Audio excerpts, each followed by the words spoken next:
Hey, xin chào các bạn. Ngày hôm nay thì tôi sẽ chia sẻ với các bạn công thức cách làm món sô cô la tươi. Một món sô cô la rất là ngon mà cách làm thì rất đơn giản, chỉ cần có hai nguyên liệu thôi. Nguyên liệu thứ nhất chúng ta cần có đó chính là sữa đặc. Ở đây mình sử dụng sữa đặc Ngôi Sao Phương Nam, một cái nhãn hiệu khá là phổ biến tại các quán cà phê. Và nguyên liệu thứ hai đó chính là bột cacao nguyên chất. Và gói này thì có trọng lượng là 100 g. Rồi, xong phần nguyên liệu thì đầu tiên là mình sẽ cắt hộp sữa đặc này ra. Sau đó mình sẽ tiến hành đong sữa đặc với định mức là 200 ml sữa đặc, tương đương với 200 g. Các bạn cũng có thể cân hoặc đong như mình đều được.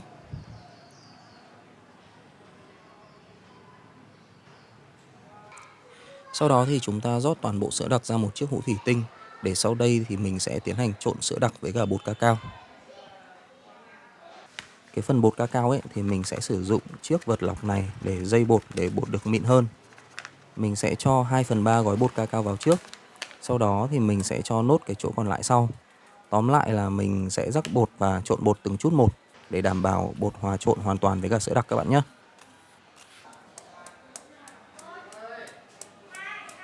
Cái bột cacao ấy thì mình chỉ cần trộn nó với cả sữa tươi hay là sữa đặc thôi là nó sẽ tan.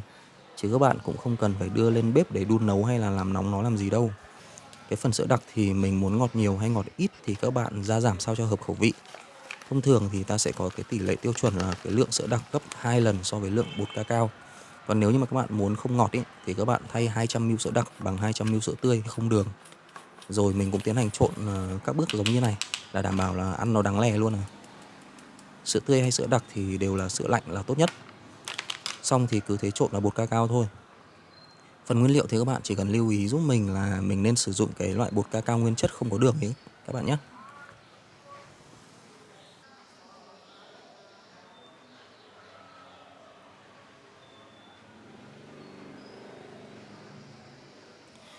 Sau khi đã trộn bột xong thì mình quét một chút nước vào cái âu thủy tinh này. Mục đích là để sau đây khi mình lót màng bọc thực phẩm vào ấy thì nó sẽ dễ dàng hơn, nó không bị dính cái màng vào cái âu thủy tinh của mình. Lấy màng bọc thực phẩm lót kỹ dưới đáy khuôn sao cho đảm bảo là lát nữa mình sẽ có thể bao bọc được toàn bộ hỗn hợp sô cô la thành phẩm của mình.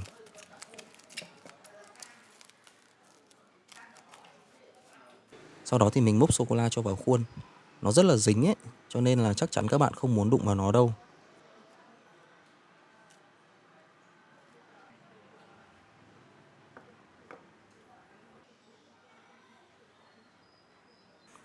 Cho được hết sô cô la vào khuôn rồi thì mình tiến hành bọc kín nó lại nhé. Thao tác này nó sẽ giúp cho mình định hình được khối bột của mình theo ý muốn.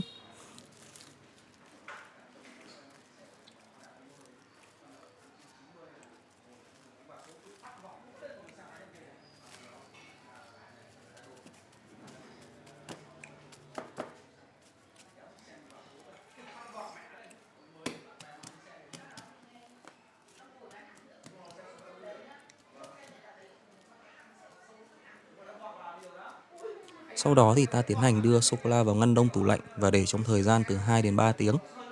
Sau 3 giờ thì mình lấy sô cô la ra. Nếu như mà sô cô la lúc này của mình nó vẫn còn dính vào màng bọc thực phẩm mà không bóc ra được ấy, thì có nghĩa là sô cô la vẫn chưa lấy ra được.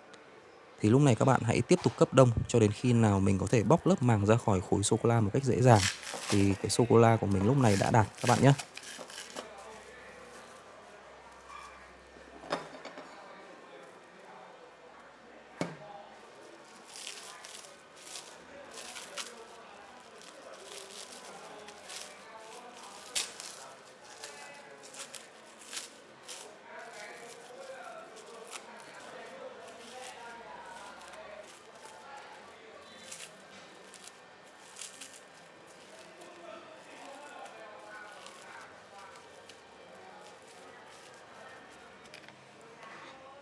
Bước tiếp theo thì mình sẽ rắc một lớp bột cacao lên bề mặt mà mình định đưa sô cô la ra.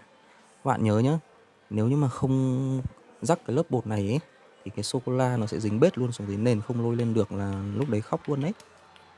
Cứ rắc dày một tí cho nó chắc ăn. Nói chung là đảm bảo rắc bột cacao đều xung quanh khối bột là ok.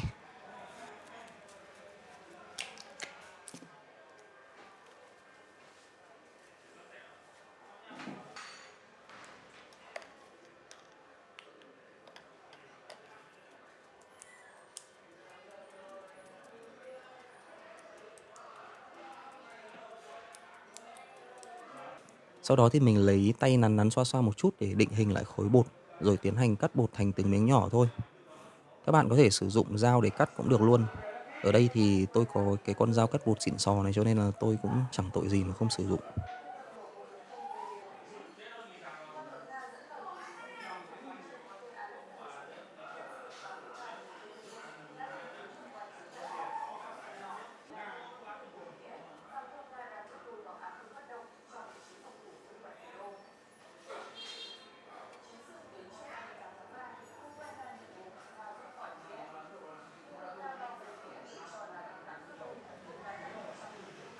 Sau đó thì mình có thể nặn nó thành hình tròn hoặc là hình vuông đều được. Kinh nghiệm ấy là nên cắt cái miếng sô cô la nó to và với cả là dày một chút nhé, thì nó sẽ ngon và đẹp mắt hơn. Chứ đừng có cắt xấu như tôi các bạn nhé. Mình ít khi làm món này nhưng mà nhìn chung thì công thức làm nó cũng chỉ có như vậy thôi.